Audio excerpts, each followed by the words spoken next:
నమస్తే.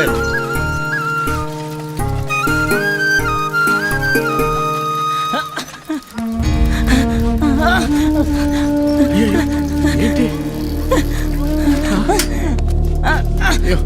రే లే లేరా, ఫిట్ వచ్చినట్టుంది.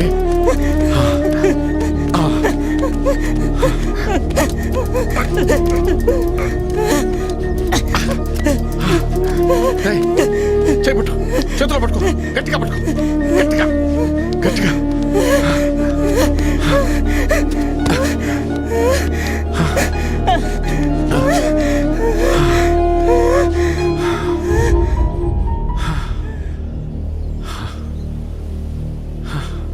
అమ్మా,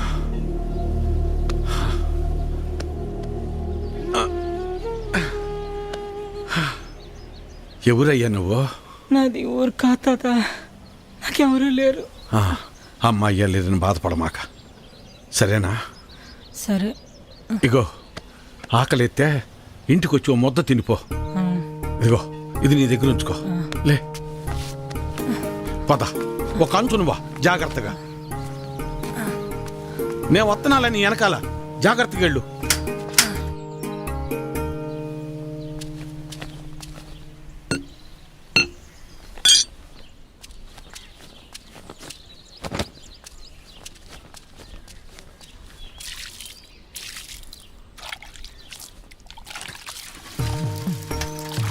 వీరన్నా, మళ్ళీ కౌలు పనిలోకి రావచ్చు కదా, ఖర్చులకైనా చేతిలో 4 డబ్బులుంటాయి. ఏ నాకేం తక్కువ? అయినా నేను ఇలా సంతోషంగా ఉంటాను, నీకు ఇష్టం లేదా? ఇగో నా మాటిని, నువ్వు కూడా పని చేయటం మాని.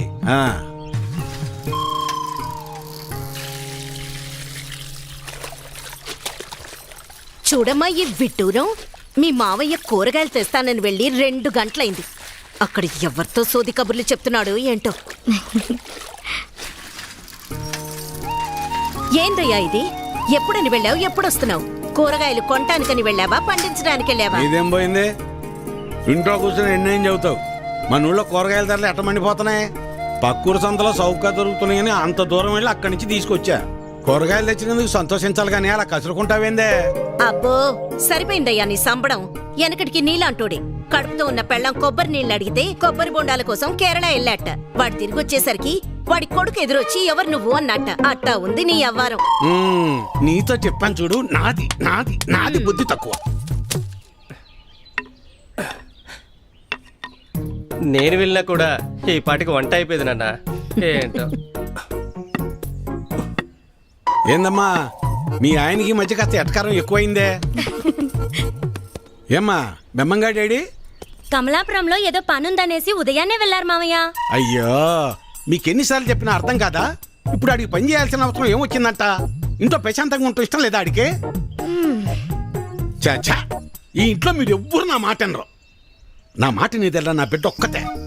అమ్మాకి ఇష్టమేనే, మీ నాన్నకు మంచి కాఫీ పెట్టి తీసుకురా అమ్మా. స్కూల్కి వెళ్ళి ఆడిస్తుంది నీ బిడ్డ వేడి వేడి కాఫీ.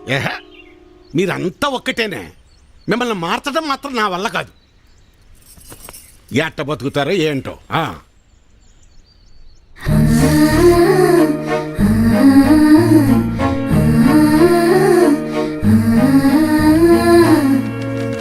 పిల్లలు, ఇప్పుడు ఏం రాశాను చదువుదామా? అమ్మా,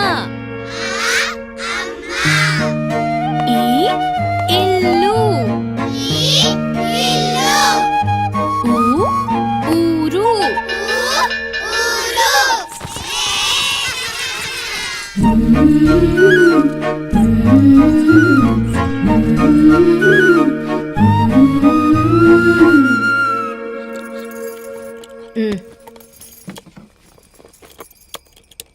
ఏం చేస్తున్నావురా?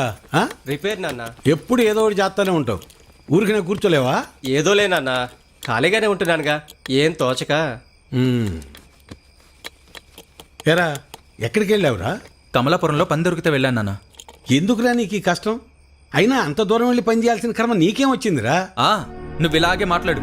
అసలే మన ఊర్లో ఎవరు మనకి పని కూడా ఇవ్వడం లేదు.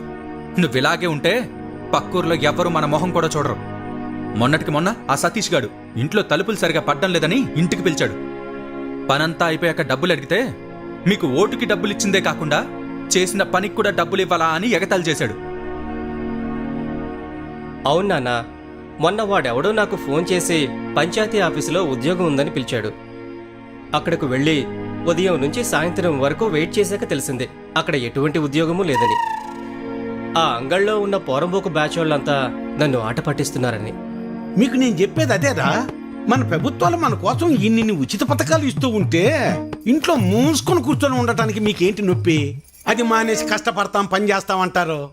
మేము ఇలానే బతకాలని మీరు అనుకునుంటే అసలు మాకు పెళ్లిళ్ళు ఎందుకు చేశారు నాన్న? రేయ్, ఏంట్రా అంత మాట అనేసావు? లేకపోతే ఏంటమ్మా, మా బతుకులేదో మేము బతుకుదామంటే మమ్మల్ని బతకనివ్వరు. పట్నం వెళ్ళేదన్న పని చేసుకుందామంటే ఇదిగో ఈ పెద్ద మనిషి ఏమో ఊరొదిలి వెళ్ళొద్దంటున్నాడు. ఇలా అయితే ఎలా అమ్మా? ఆఖరికి నా భార్య ఒక మోర మల్లెపూలు అడిగితే కూడా ఎవరినో అడిగి తెచ్చుకోవాలా?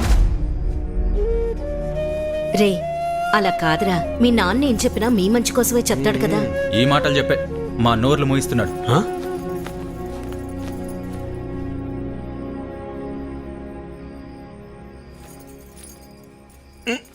ఉండు, ఇక్కడ కాదే అక్కడ పెట్టు. నువ్వు ఇట్రా, ఇక్కడ కూర్చో. ఏంటి లక్ష్మి ఇది? ఇద్దరు కోడళ్ళు ఉన్నారు, అన్ని పనులు వాళ్ళు చూసుకుంటున్నారు. నువ్వు కాస్త విశ్రాంతి తీసుకోవచ్చుగా. నువ్వు ఇంకా చిన్నపిల్ల అనుకుంటున్నావా? ముసల్దాని అయిపోతున్నావు. చాలే సరసం. సరసం కాదే, నిజం. అది కాదయ్యా, మనం మన పిల్లల్ని చాలా బాధ పెడుతున్నావేమో అనిపిస్తోందయ్యా. వాళ్ళంటే చిన్నపిల్లలు, లోకం తెలీదు. పెద్దదానివి నువ్వు కూడా అలా మాట్లాడతావు? నేను ఏం చేసినా వాళ్ళ మంచి కోసమేగా. కష్టపడి ఏదో సాధిద్దాం అనుకుని కష్టాలు పాలవడమే మళ్ళాంటి వాళ్ళకు ఉండే తలరాత. ఆ రాతన పిల్లలకు రాకూడదని నా తాపన. అదే వాళ్ళు అర్థం చేసుకోవటం లేదు. మెల్లమెల్లగా అర్థం చేసుకుంటారులే. అది కాదయ్యా. నీ చెప్పేదినవే. నా కొడుకుల గురించి నాకు ఎలాంటి గుబురు లేదే.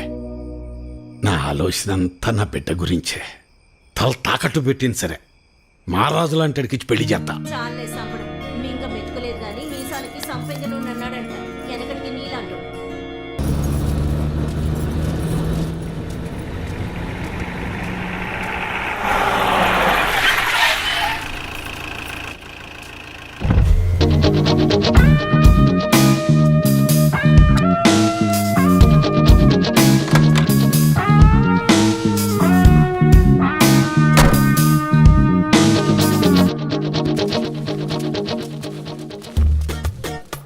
ఎవరో ఆఫీసర్ వచ్చినట్టున్నాడు చూడు.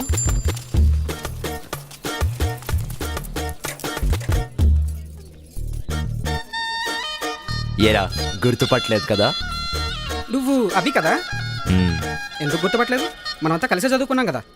మరెందుకలా? ఎవరో తెలియనోడిని చూసినట్టు చూస్తున్నారు. అది కాదభి, ఎంత మారిపోయావు. అచ్చం హీరోలో ఉన్నావు తెలుసా? రే, అలా ఏం కాదులేరా. అభి, మేము గుర్తున్నావా నీకు? సారీ, మీకు. రే, ఇదేం కొత్త పిలుపురా? మనం చిన్నప్పటి స్నేహితులం రా. Childhood friends are the most dearest friends in every one's life. అదెలా మర్చిపోతారా? ఏంటి? అదే సారీ రా, చిన్ననాటి స్నేహితులే కదరా ఎవరికైనా బాగా క్లోజ్ ఫ్రెండ్స్. అందుకే మీరు గీరు అని కాకుండా ఏరా పోరా అని పిలిస్తే బాగుంటుంది. సర్లేరా.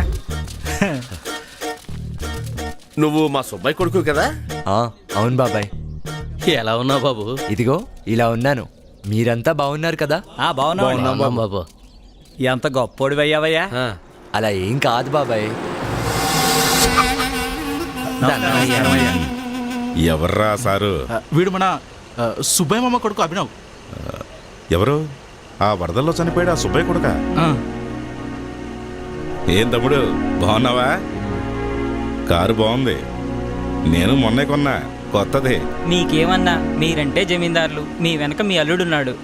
సర్లేరా, తమ్ముడు ఇప్పుడే వచ్చినట్టున్నాడు. ఇంటికి వెళ్ళి రెస్ట్ తీసుకోమను. మనం తర్వాత తీరిగ్గా మాట్లాడుకుందాం. వెళ్ళొస్తాం బాబు. సరే బాబాయ్. రే రే రే రే నేను ట్రై చేస్తాను ప్లీజ్ ప్లీజ్. అలా ఇసురేస్తావేంట్రా? మనం వెనక్కి కూర్చుందాం కదరా. రే, రే, రే, రే, రే. అది లేకుండా కార్ ట్రై చేయడం బాగుంది. సరేనా సరే మామ డోర్ లేదు వెనకాల ఎక్కడెక్కాలి? రండ్రా. రేయ్ ఇలాంటి వచ్చారా? ఇదేంట్రా ఒకటే డోర్ ఉంది.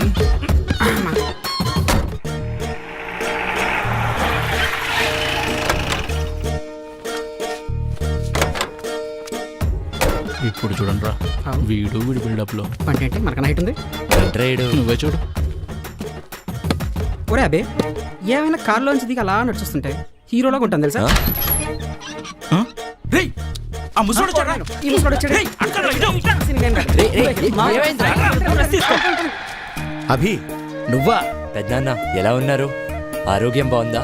ఆయనకే బ్రహ్మాండంగా ఉన్నాడు. ఎలా ఉన్నావు అన్నా? అందరం బాగానే ఉన్నాం. ఇప్పుడు వచ్చినట్టున్నాం, ముందే రెస్ట్ తీసుకో. ఆయనతో తర్వాత మాట్లాడొచ్చు.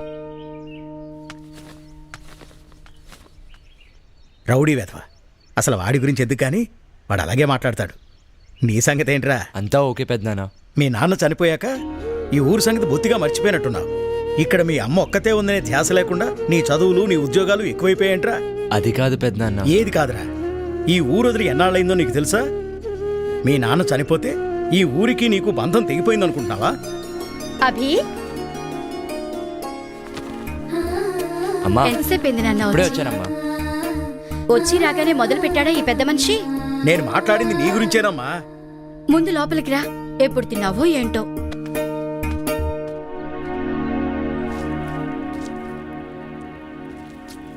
అచ్చు మీ నాన్నలాగే చేస్తున్నావురా. మీ నాన్న ఇలాగే పద్ధతిగా ఒక్కొక్క ముద్ద చేసి ఇలానే తినేవారు. నాన్న నేర్పిన అలవాటే కదమ్మా. చిన్నప్పుడు ఇలానే నాకు ముద్ద చేసి తినిపించేవారు కదూ, అదే అలవాటైపోయింది. అమ్మా నిజం చెప్పు, నీకు నా మీద కోపం లేదా? ఎందుకురా అలా అడుగుతున్నావు? అయినా నీ మీద నాకు కోపం ఎందుకుంటుంది? నాన్న చనిపోయినాక ఇంతకాలం నేను రానందుకు. ఏమో నాయనా, మీరు బాగా చదువుకున్నోళ్ళు. మీరెలా ఆలోచిస్తారో నాకేం తెలుసు? నువ్వు కూడా ఏంటమ్మా ఏదో పరాయివాడిని చేసినట్టు మాట్లాడతావు? చిన్నప్పటి నుంచి చూస్తున్నాను మనకున్న ఈ ఆర్థిక సమస్యలను. పంట పండితే బాగుంటాం, అదే పంట చేతికి రాకపోతే కుంగిపోతాం. ఇలా కాదనే కదమ్మా నాన్న నన్ను చదివించింది. కానీ 4 ఏళ్ల కింద వచ్చిన తుఫాను మన పొలాన్ని ముంచేస్తే అది తట్టుకోలేకే కదమ్మా నాన్న గుండాగిపోయింది. అదే మన దగ్గర సరిపడా డబ్బులుండుంటే నాన్న గుండె ఆగేది కాదు కదమ్మా. ధైర్యంగా ఇంకో పంట వేసుకునేవారు. నాన్నను ఎలాగో కాపాడలేకపోయాను, నిన్నైనా కాపాడుకోవాలనమ్మా ఇన్నేళ్లు నీకు దూరంగా ఉన్నాను. ఇక ఈ దూరం చాలమ్మా. ఇప్పుడు నేను వచ్చింది కూడా నిన్ను నాతో తీసుకెళ్లడానికే. నీకోసం అక్కడంతా రెడీ చేసి పెట్టానమ్మా. పెద్దిల్లు, పని మనిషి, చుట్టుపక్కల వాళ్ళతో ఏ సమస్య ఉండదు. నాతో వచ్చేయమ్మా, సంతోషంగా ఉందాం. అక్కడ మీ నాన్నుండడు కదరా. ఇక్కడ ప్రతి అంగుళంలో మీ నాన్న జ్ఞాపకాలే ఉన్నాయి. వాటితోనే నేను బతుకుతున్నాను. అలాంటిది ఈ ఇల్లు వదిలి నేనెలా వస్తాను? అలా కాదే. నాకు దూరంగా ఉన్నానని నువ్వనుకుంటున్నావేమో, కానీ నాకెప్పుడూ అలా అనిపించలేదు. అందుకే ఎక్కువగా ఆలోచించి మనసు పాడు చేసుకోకుండా తిను.